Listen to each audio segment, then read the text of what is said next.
Paseantes Literarios, un programa del Grafógrafo, revista de Humanidades y Lengua Castellana de la Universidad La Gran Colombia. En Paseantes Literarios tendremos invitados para que compartan con nosotros sus conocimientos y experiencias en torno a las humanidades. En cada episodio nos adentraremos en los temas más relevantes de la actualidad. Exploraremos nuevas perspectivas y enfoques asociadas a las humanidades.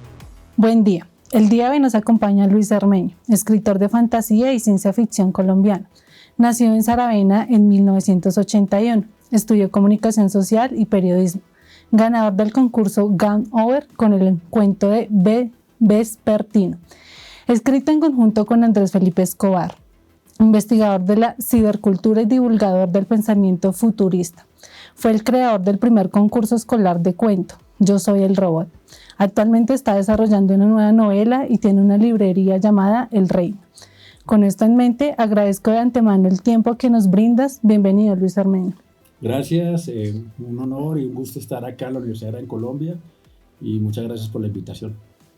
Bueno, en primer lugar me gustaría saber en qué te basas, en qué se basa para hacer los cuentos, ¿no? Yo me baso en la fusión, en el encuentro entre mi propia vida, la teoría, el conocimiento que he adquirido a través de lectura, a través de academia, a través de la ciencia. Creo que la ciencia es una gran promotora, desarrolladora de ideas, lo mismo que los mitos y el propio folclore del lugar de donde yo provengo, que es el llano, Arauca. Creo que todos esos escenarios me promueven un motor que me lleva a escribir lo que yo he escrito. ¿Cree que es necesario indagar sobre los autores para comprender mejor la obra? A mí me gusta tomar el libro, empezar a leer, y son pocos los autores que a mí me llevan a indagar sobre su vida, buscar una biografía, buscar un perfil en Google, buscar una página en Wikipedia. Creo que no es necesario. Hay autores que incluso me gustan, novelas que me gustan, y que con esa sola novela ya tengo. Hay otros que sí como que lo llevan a uno a buscar más, a indagar. Este pensamiento es interesante, esta forma de escribir me lleva. Y hay otros que no, es dependiendo del autor y el primer encuentro con la lectura, con una primera lectura. Interesante. En cuanto al siguiente punto, me gustaría saber cómo es la escritura entre 2 o 3 participantes, cómo lo es en el caso del Tríptico de Verano, ¿no? Que escribes con Andrés Felipe Escobar. Entonces, ¿cómo sería? ¿Es llevadero o es difícil de escribir con otra persona? Sí, muchas personas nos han preguntado eso, sobre todo nos lo preguntan a otros autores que dicen nosotros somos muy egoístas o muy egocéntricos como para ponernos a hacer un ejercicio de 2 manos.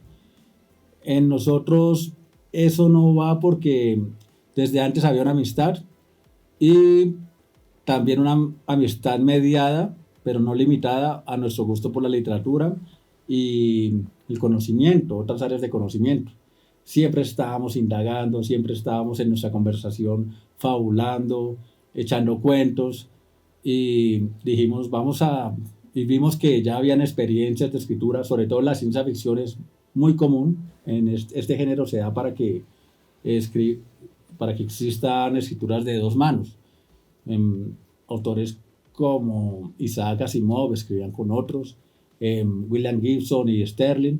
Entonces para nosotros no era novedoso, ya habíamos leído esas experiencias y dijimos probémoslo. Como yo había tenido experiencias con grupos musicales, yo lo pongo a veces el símil con un grupo. Depende mucho de la química de la persona. Otras personas me dicen, ¿por qué no lo experimentar lo que usted hace con Escobar? Y no ha servido porque no ha habido la química. Entonces yo creo que tiene que ver mucho como lo que sucede en un escenario, en una sala de ensayos con un grupo, cómo te llevas con los otros integrantes, qué piensas, cuáles gustos compartes. Eso pasa en la literatura también. Tienes que tener una afinidad, un gusto, cierta sensibilidad para que exista química y los textos afloren. Si no, es muy difícil. Ya que hablas de grupo, ¿qué tiene que ver la música en tus textos? ¿Qué significan? Bueno, para mí la música en mi vida siempre ha sido un lugar muy importante, muy preponderante. Y con mi amigo Felipe también existía ese gusto por la música. Tratamos de hacer un grupo, pero fue un fracaso, porque ninguno era muy virtuoso, pero sí nos gustaba componer y fue un intento también de creación más allá de lo literario. Tiene que ver en cuanto a tu gusto musical te da un ritmo, lo mismo que la poesía. A mí me parece una pena que ahorita mucho escritor que va por la narrativa, total, o sea, reniegue o no tenga ningún componente poético. No digo para que hagan poesía, pero yo creo que la musicalidad que te da la poesía y la sensibilidad solamente se encuentra leyendo poesía y buena poesía. No necesariamente para hacer lo que se llama prosa poética, pero creo que sí es para darle un ritmo a los textos, una musicalidad, y en nosotros la música también, más allá de la estructura, también se vuelve un contenido, porque nosotros hicimos una novela que se llamó De Lola Vergas Big Band sobre una banda de reggaetón y quisimos medir el pulso en la ciudad a través del reggaetón que era el que estaba sonando en esa época, que era fuertísimo, sobre todo en las clases populares, pero en esa época, digamos 2015, 2016, no fue antes, incluso 2013, 2014, había un gran desprecio por el lado de la cultura alta, la academia o los medios masivos sobre el reggaetón. No era como ahora, que ahora se ha asimilado un poco más y ya el reggaetón se ha vuelto más mainstream. En esa época todavía había un poco de resistencia al reggaetón y los intelectuales decían, no, yo no voy a escuchar un reggaetón, el reggaetón es algo totalmente vulgar y no vamos hasta allá. Nosotros decíamos, en la época que Andrés Caicedo hizo Que Viva la Música, lo que era vulgar, lo que era diferente, lo que las élites y que iba en contra de la alta cultura era el rock y la salsa. Ya últimamente el rock y la salsa se ha asimilado y ya poca gente le ve ese aspecto, pero en la época de Que Viva la Música era así. Cuando nosotros escribimos Lola Vergas Big Band, el reggaetón tenía ese componente como subalterno, como despreciado, y fue interesante hacer ese experimento. Yo creo que ahorita no se podría hacer, por lo que te digo, ya el reggaetón se ha vuelto algo muy mainstream. Lo mismo pasa con tu escritura, ¿no? O sea, tú utilizas una escritura, o bueno, por decirlo así, ¿cómo se podría decir? Como un habla o un escrito muy diferente, ¿no? O sea, escribes como tú me lo decías ahorita, ¿no? Hay palabras muy vulgares que hoy en día uno dice, pues es normal, ¿no? Porque si fuera en otros tiempos, yo digo que ese no estaría como prohibido, ¿no? No. Entonces, ¿qué piensas sobre la escritura, sobre el lenguaje que manejas? Sí, todavía hay resistencia, ya menos, pero por ejemplo vimos casos en librerías que decían, no, ese título no lo voy a exponer en mi escaparate y ni siquiera la voy a vender porque tiene de Lola Vergas Big Band. Esa palabra no va a entrar en mi librería. Últimamente hay tanto escritor.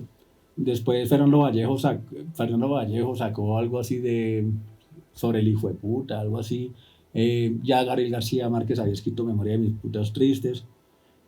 Yo creo que nosotros aprovechamos el léxico español y ese léxico va más allá de lo que se considera convencional o correcto o de salón de té.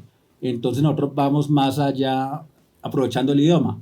Pero yo creo que nosotros no somos enteramente vulgares porque a pesar de que hay un lenguaje altisonante, de palabras fuertes que a alguien le puede parecer, negando totalmente el español e incluso el lenguaje cotidiano, creo que en nosotros hay una estilización en cuanto a los conceptos y las situaciones y de hecho de muchas referencias que no se podría pensar que es algo que proviene de unas personas enteramente vulgares. Entonces creo que sí usamos el español, lo mismo que lo hizo García Márquez, bueno, Miguel Cervantes, que en Miguel Cervantes lo que sucede es que mucha gente no ha leído el Quijote, pero el Quijote está lleno de palabras altisonantes y de lo que se llamarían groserías. y el Quijote es una obra, digamos que de alta cultura y de las altas cumbres del español. Hacemos un uso del español, pero no considero que lleguemos a la vulgarización porque no creo que nosotros seamos vulgares como personas. Y yo creo que en la literatura la cuestión del estilo sí vale, y si una persona no es vulgar, por más que escriba sobre ciertas situaciones, no se le ve la vulgaridad. Sí, obvio, sino que es que a veces nosotros como colombianos eh, siempre queremos como maquillar algunas palabras, ¿no? Que para que sea bonito, que porque esto no. Entonces, a veces uno como al decir esas palabras ya es vulgar, ¿no? Para ese libro, ¿no? En muchas universidades, escuelas, eso pasa. Entonces, es por eso. Sí, yo no soy un gran fan de Jaime Garzón, pero él sí decía eso, decía que Colombia es más grave decir hijo de puta que ver un niño muerto. Es algo terrible.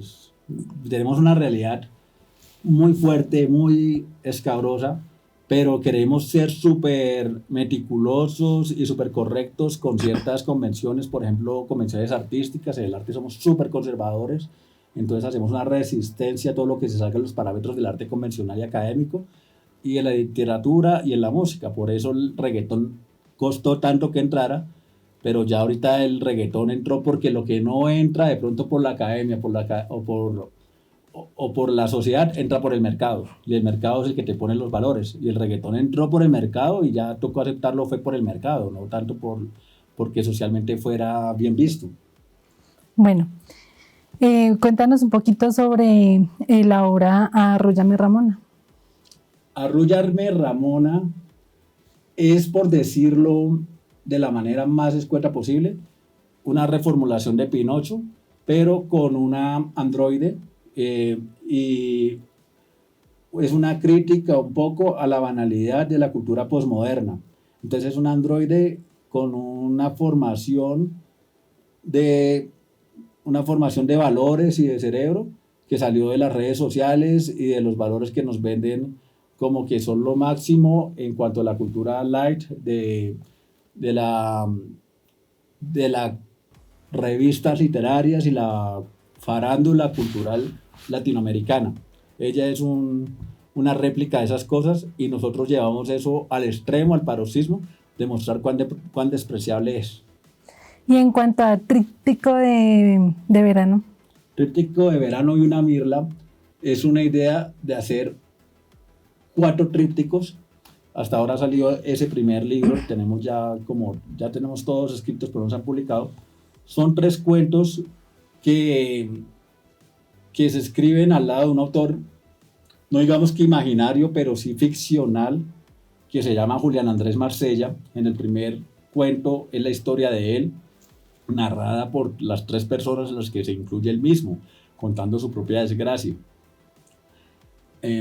Se llama Álgebra Nocturna, sobre un hombre que escribe pero que nadie le publica, y que cae en una desgracia con su esposa y lo lleva a la locura, y digamos que a la tragedia, a la desgracia de su propia vida. El siguiente es Estertor de Moribundo, la agonía de un rey que está devorando a su propio hijo, y es el monólogo de un rey agonizante.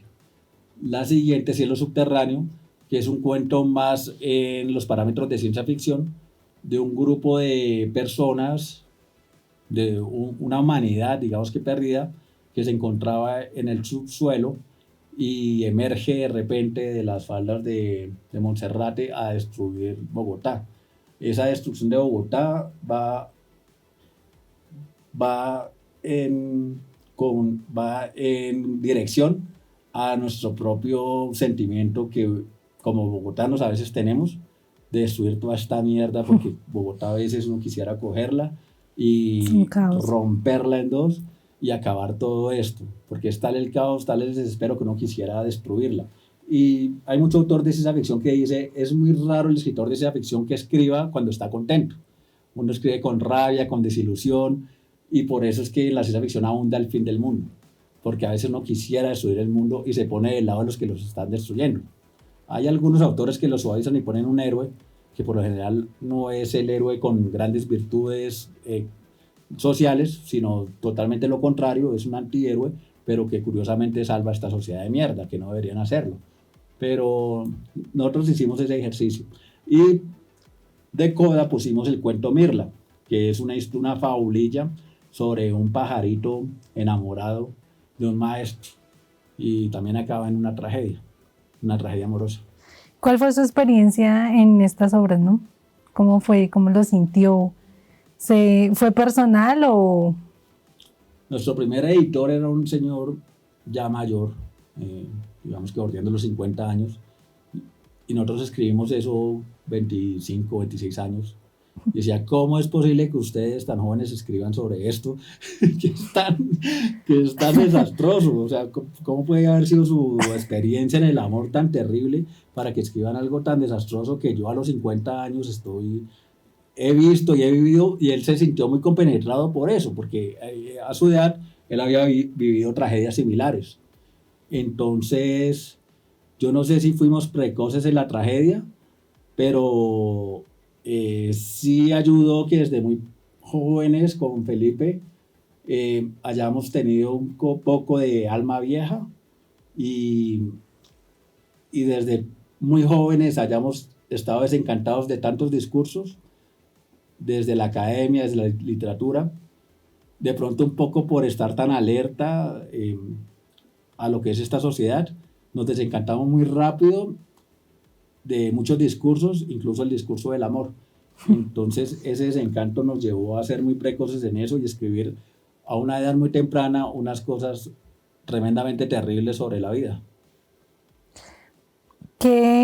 Para usted, ¿qué es un libro y qué es un escritor? ¿Qué lo diferencia? ¿Qué es un libro? Eso es un texto de Michel Foucault en el que él se hace esa pregunta fundamental que la gente toma como algo natural. Un libro es algo que yo cojo y tiene materia y empiezo a abrirlo, son hojas llenas de ideas, y un libro es algo infinito. Es algo que yo considero que como autor nunca podrás llegar a la versión ideal, final. Si tú vas a corregir un libro, tienes que cortarlo en algún momento, o si no, nunca lo vas a corregir. Cosas que hicieron, por ejemplo, Emmanuel Kant, que hizo como 4 prolegómenos y como 4 correcciones diciendo, no, ya esto no, ya le quité esto. Entonces leer la crítica de la razón pura son como leer 4 versiones, porque él se corregía y se quitaba. Y yo creo que hay que quitarse un poquito el peso de autor, que uno quiere que decir las cosas, expresarlas como son, y decir, hasta aquí llegué. No dije todo lo que quería, no expresé todo a lo que iba a ir, se me quedaron partes, quedó mocho, quedó tonto, me veo ridículo. Despréndase de eso. Un libro nunca va a ser algo completo, y es como la primera impresión. Si la primera impresión de la gente fue que no le gustaste, hasta ahí llegaste, no te esfuerces más. Es decir, no pierdas el tiempo diciendo, no, para mi segundo contacto de pronto voy a ser más simpático o algo así. Ya fue así. No viste todo, se te quedaron partes, fuiste ridículo en alguna parte. Despréndete de eso. Ya, fluye, ya eso fue parte del pasado. Y a mí me gusta hablar de mis obras, como algo que ya ocurrió. Yo no soy eso que escribí. Está mi nombre, pero yo no soy eso que escribí. Muy aparte. Sí, y ya pasó, y lo que va a escribir va a ser distinto o va a ser parecido. Es que ya ni siquiera me incumbe a mí. De pronto es por la ficción de un nombre, pero yo tengo que vivir con eso, o si no vivo en una total neurosis. Bueno, en cuanto a Arrúllame Ramona, hay una creación de un robot que se llama Jim Deskey. ¿Qué significa? ¿Qué significa el robot en tu obra, no? Bueno, Jim Densky crea un robot, es la creación de Jim Densky, así como Frankenstein crea un robot, crea un monstruo, que la gente le dice Frankenstein, pero Frankenstein fue el creador, entonces es el monstruo de Frankenstein. Aquí el monstruo de Densky es Ramona. En Ramona existe la parte biónica, steampunk, la creación a través de una tecnología rudimentaria de vapor finales del siglo XIX, con injertos de nuevas tecnologías y a la vez le ponemos inteligencia artificial. Es uno de los primeros libros, o creo que el primer libro en Colombia que incorpora la inteligencia artificial, así como ahorita está ChatGPT. Nosotros en esa época nos metimos con una página que era buenísima en cuanto a desarrollo de inteligencia artificial, que era la de Kurzweil, la de Raymond Kurzweil, y Raymond Kurzweil en esa página que presentaba unos nodos con muchos puntos: filosofía de la mente, tecnología, desarrollo de inteligencia artificial. Era buenísimo y tenía un punto de chats. Entonces uno entraba y hablaba con la versión de Raymond Kurzweil, pero versión femenina, y a esa versión femenina Raymond le puso Ramona y le puso una cara y era la versión de ella, así como tú ahorita en inteligencia artificial te puedes hacer mujer. Él le puso una mujer muy linda, pero con los rasgos de él, pero como mujer joven. Entonces, Qué raro. sí, eso ahorita lo entendemos más, pero hace unos 11 años, 12 años que hicimos eso, era mucho más, era como más, como que rompía más. Y le metimos esa parte de inteligencia artificial. Entonces mucha gente dice lo que esos tipos escriben, una robot totalmente vulgar, un man que se emborracha, que se droga, que tienen un hijo que es reggaetonero y que hay un tipo que le da teta. Es una estupidez, pero no ven que detrás de esa estupidez hay un andamiaje, por ejemplo, de investigación, en entrar, por ejemplo, a esas páginas como Kurzweil.net y buscar y tener indagación sobre qué iba en inteligencia artificial en esa época, hace 10 años. Entonces la gente superficial dice, esta gente escribe puras tonterías, y no nos importa que la gente crea que escribimos tonterías, pero detrás de esas tonterías hay cosas, hay intereses muy profundos de nosotros en cuanto a escritura, en cuanto a filosofía, en cuanto a cibercultura. Como decía, a mí me interesa la cibercultura y ahí hacemos muchas menciones. Y como te decía, este monstruo de Densky es el monstruo que uno encuentra en ChatGPT cuando uno le pregunta algunas cosas que se salen de una moral, digamos que woke, liberal, woke, y dice, no, yo no voy a hacer chiste de mujeres, no, yo no voy a hablar de asesinatos, no, yo no me meto en este punto. Como unos límites morales que se pueden hackear, como nosotros hemos visto a través de un código que se llama Dan, pero lo hackeas hasta un punto. Él no llega a un punto que sea totalmente inmoral, como podría hacerlo un Nietzsche, hasta un Thomas Hobbes. Pero entonces es el monstruo de lo woke, el monstruo de lo progresista, de la persona que crea su propia identidad y estructura como persona a través de los valores que están bien según los otros, según la política de moda, según la ideología de moda. Entonces es un poco contestatario, reaccionario, si quieres verlo, porque no somos reaccionarios, pero sí crítico, muy crítico hacia ese punto de vista. ¿Cree que en un futuro se puedan crear personas? Ya se están creando en Japón, en China, incluso en Alemania, en Estados Unidos. A nosotros no nos dicen. Se están creando en laboratorios todo el tiempo, están creando clones, todo el tiempo se están haciendo.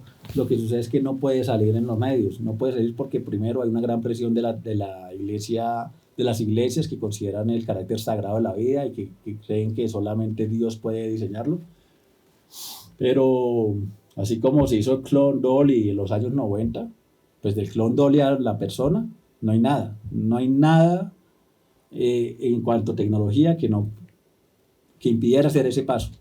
Y que ya se ha hecho, que no lo hemos mostrado, es otra cosa. Vivimos con ellos más de lo que creemos. Creo que uno de los aportes de la ciencia ficción y de la ficción es mostrar como mentiras cosas que hoy son realidad.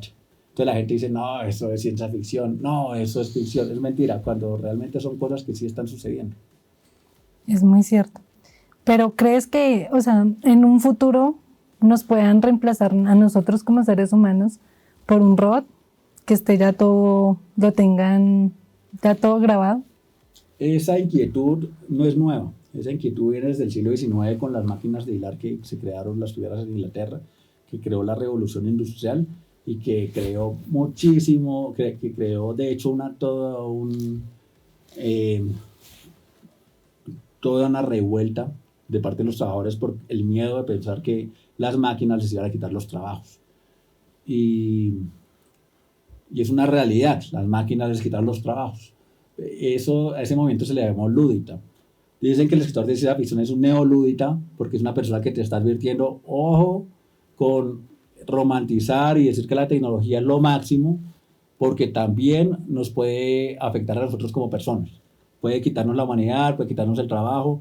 Piense en las personas que no tienen, porque las personas que aman la tecnología dicen, no, es que, bueno, ya tú no vas a ser un robot, va a haber una máquina y tú te puedes dedicar a tocar guitarra, a hacer poemas. Eso no es verdad porque no toda la sociedad vive de tocar guitarra y hacer cantar poemas.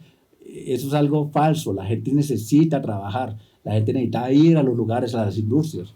Entonces yo estoy en un punto intermedio entre los neolúditas y los que adoran la tecnología y salen con cosas súper inconscientes, como decir, porque claro, ellos desde su privilegio dicen, pues podemos ir todos a Cancún, a broncearnos, a tocar guitarra y vivir la vida. Pero es que la realidad es que las personas no pueden ir a Cancún a tocar una guitarra y desprenderse la vida y decir, vivamos felices y que valga verga la economía. Uno tiene que llevar el pan a la casa.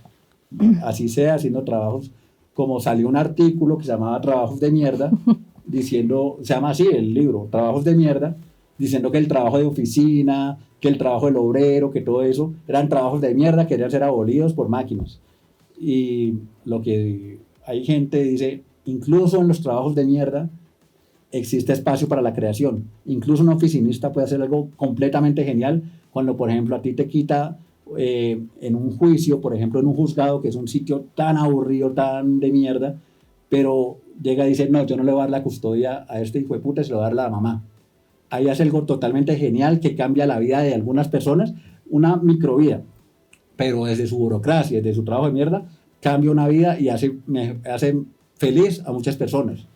Pero la persona que está elevada, contemplando la tecnología y que la tecnología es una chévere, para ellos son trabajos de mierda, esa gente ni siquiera existe, deberían estar tocando piano, deberían hacer poemas, deberían, no sé, expresarse culturalmente, y son sueños hippies de mierda, pero el trabajo de mierda se necesita.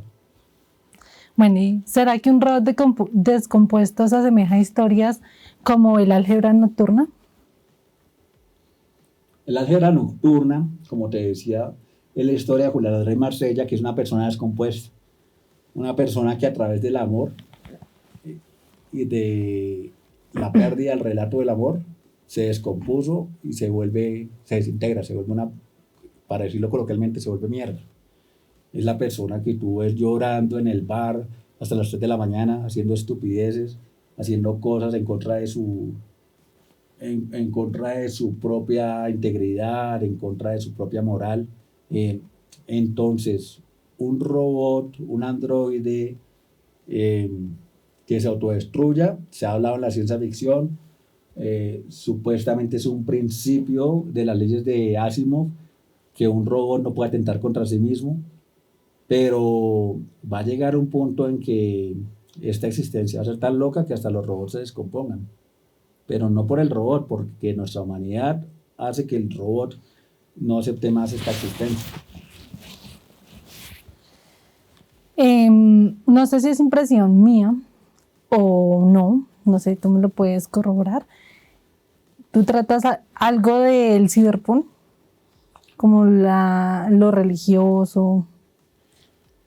Esa pregunta está muy buena porque ahora que se preguntan sobre el papel de la religión en las inteligencias artificiales, el Cyberpunk hace 40 años estaba preguntándose exactamente lo mismo. Y habían grupos y sectas que hacían ver estas inteligencias artificiales que se sublevaban como si fueran dioses, porque están más allá de la mentalidad humana y de hecho tienen algo de la mente colectiva, que era lo que apuntaba un autor como Pierre Teilhard de Chardin en el punto omega.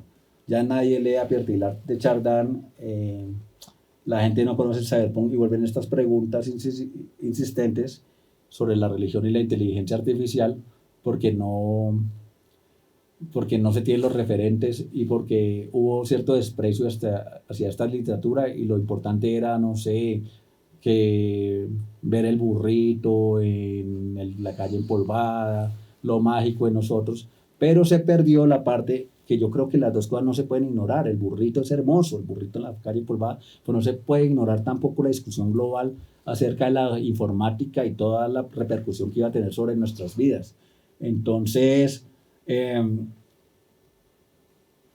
cyberpunk nosotros lo conocimos muy temprano, hace parte de lo que te digo, nuestros gustos semejantes.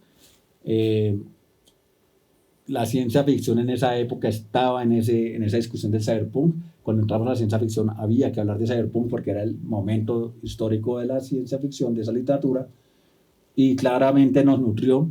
Pero nosotros, cuando hablamos de cyberpunk, por ejemplo, en cosas como Lola Vergas, lo hacemos desde la ironía que tenemos los latinoamericanos, que no nos tomamos esto en serio. Yo creo que cuando tú te tomas algo muy en serio te vuelves una persona, digamos, que te vuelves un evangelista.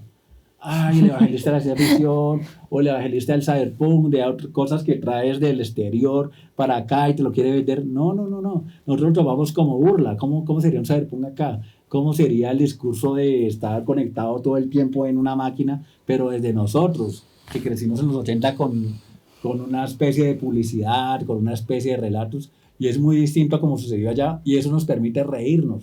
Por eso nuestra prosa es tan, digamos, que tiene tanto humor negro. Entonces, desde la burla es muy chévere. Desde el evangelismo puede ser muy cansón. Me hace pensar muchas cosas. Porque, pues no sé, es que de hoy en día la religión es cosa seria, ¿no? Y en cuanto a la escritura, todavía hay personas que, no sé, como que no lo aceptan, ¿no? Entonces, llevar eso al cyberpunk es algo bueno, no sé, lo pienso a mi manera, ¿no? Porque pues muchas personas no lo ven así. Todo como que va encajado en cada cosa. Bueno, hay otra cosa que ya lo habíamos nombrado, pero llevas mucho la musicalidad a la escritura, como lo es Diomedes Díaz, Franco de Vita. ¿Qué significan estos autores para sus obras? Me encanta que hables de estos músicos como autores, porque para mí tienen la categoría de autores. Por ejemplo, cuando Ramiro Herer escribe esta canción de que quisiera hacer que el mundo girara al revés para hacerse pequeño y volver a nacer. Eso es una idea fantástica de ciencia ficción que nadie lo asume así, porque como es tan próximo, tan de nosotros, dice, eso no es ciencia ficción, eso es una idea loca, es una figura poética, pero tómalo como ciencia ficción y tómalo en serio. ¿Qué sería si el mundo girara al revés? ¿Qué pasaría si el mundo girara al revés? Tomarlos como autores. Y hay algo que tiene la proximidad con estas expresiones artísticas, que nosotros no solamente acudimos a la música, también acudimos a autores también populares, a escenas populares, a cine popular, como Te Busco, la película Te Busco, y es ver que lo que tenemos, que la ciencia ficción no es algo lejano, no es algo de gringos, no es algo de Europa, como se quiere pensarlo así y traerlo acá y hacerlo, no, que hay que buscar, hay que voltear la mirada y buscar qué nosotros tenemos de interesante de la ciencia ficción, y estos músicos que nosotros nos parecen tan próximos, y por eso mismo los despreciamos, porque no hay nada que uno desprecie más que lo que está próximo. El vecino que escribe, el pendejo que está por allá con un piano, pero viene alguien del exterior y lo tratamos como si fuera una deidad, le abrimos tarima y todo eso, no valoramos lo nuestro. No digo que todo lo nuestro por ser nuestro sea bueno, pero sí es bueno ponerlo en discusión, ponerlo sobre la mesa. Y ya que es de nosotros, ¿por qué no hablamos de eso?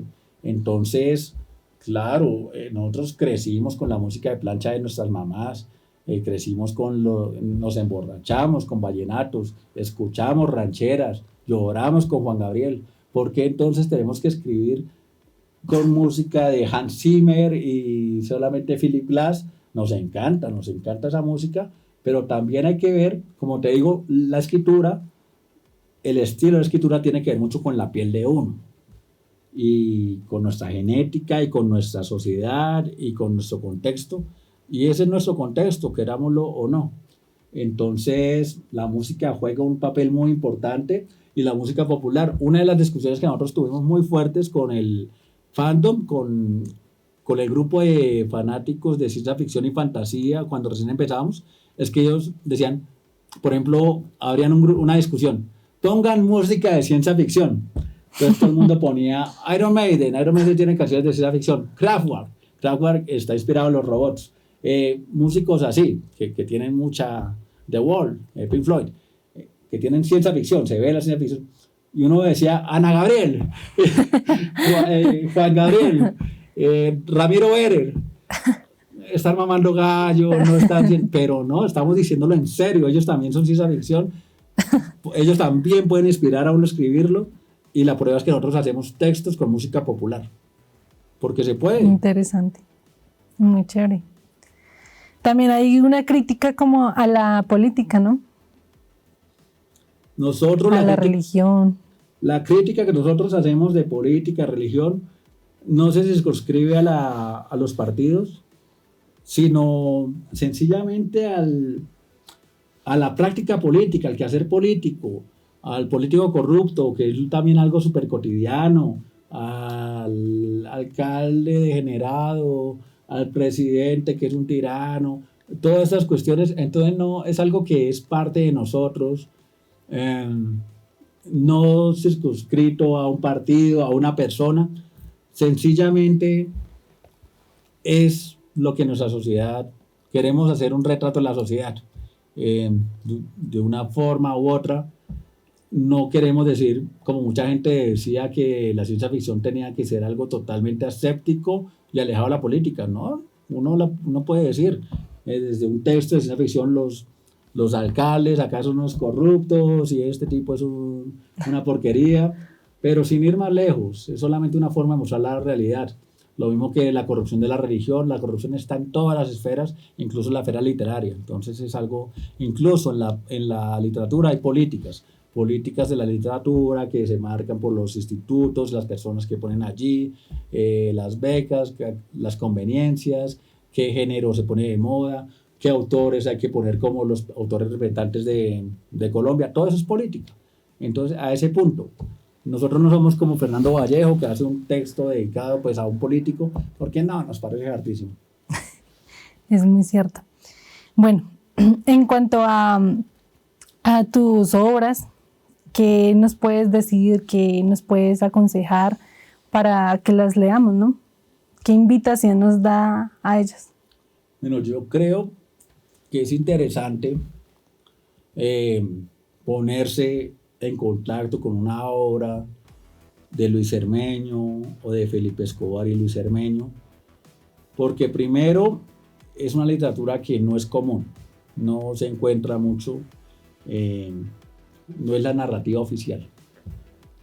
Y no solo por eso, segundo porque tiene calidad, porque tiene trabajo, tiene oficio, tiene sabiduría, contiene ritmo, contiene poesía. Y también porque recoge tradiciones, no solamente tradiciones canónicas fuertes de Rzaeros, sino también tradiciones que son invisibles acá.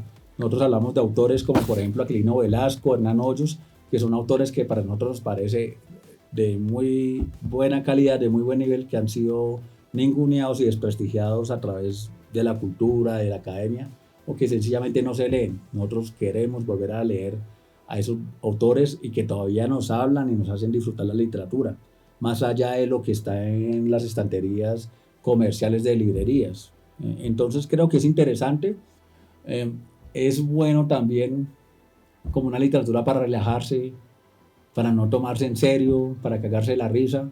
Entonces creo que no sé, de pronto hay gente que le gusta ir mucho a restaurantes finos, eso está muy bien, pero en algún momento ir a comer al carrito de perros del barrio.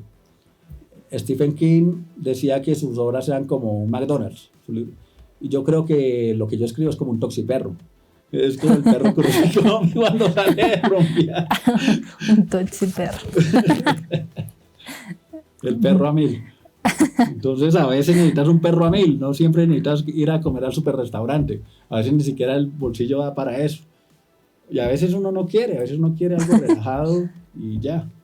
Bueno, y ya para finalizar, cuéntanos alguna frase que para ti sea importante en cuanto que gire alrededor de todas tus obras, ¿no? Yo no creo en ese ejercicio, por ejemplo, de reducir un filósofo como Descartes o como Berkeley a una frase. Nosotros tenemos frases muy picarescas, muy chistosas, pero creo que si las dijera, en lugar de acercarlas, las alejaría. Entonces yo creo que es bueno que el autor, que el lector las descubra por sí solas y se ría o no, o se escandalice, pero la invitación es a leer la obra en conjunto, o por lo menos cojan un cuento mío de internet a ver qué les parece, o un cuento de Felipe Escobar. Hay una cuestión que nosotros hemos dicho en algunas entrevistas y que creo que sí sería bueno que quedara consignado acá, que cuando Felipe y yo escribimos, no es igual a cuando Felipe escribe individual y yo escribo individual. Emerge otra cosa, sale otra cosa. Nosotros vamos más allá de nosotros mismos.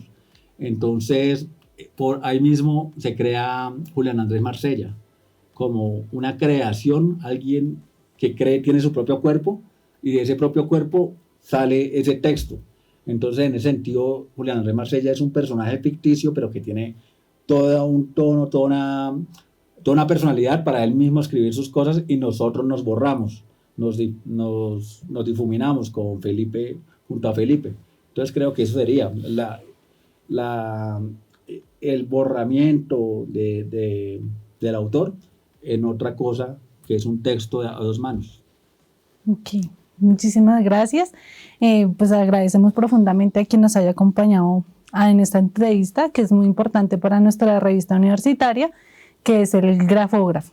Bueno, ya para finalizar, agradecemos profundamente tu participación en nuestra revista universitaria.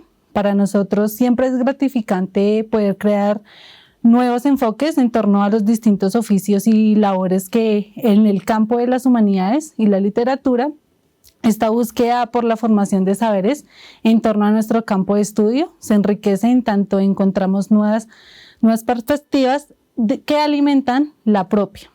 A ti y a tus colegas de escritura y tu librería les deseamos un excelente camino y mil gracias por acompañarnos. Muchas gracias. Espera, ¿ya viste nuestras últimas publicaciones? Recuerda seguirnos en @grafougc, en Instagram y en Facebook. Y eso ha sido todo por hoy. Gracias por estar con nosotros. No olvides seguirnos en nuestras redes sociales. ¡Feliz día!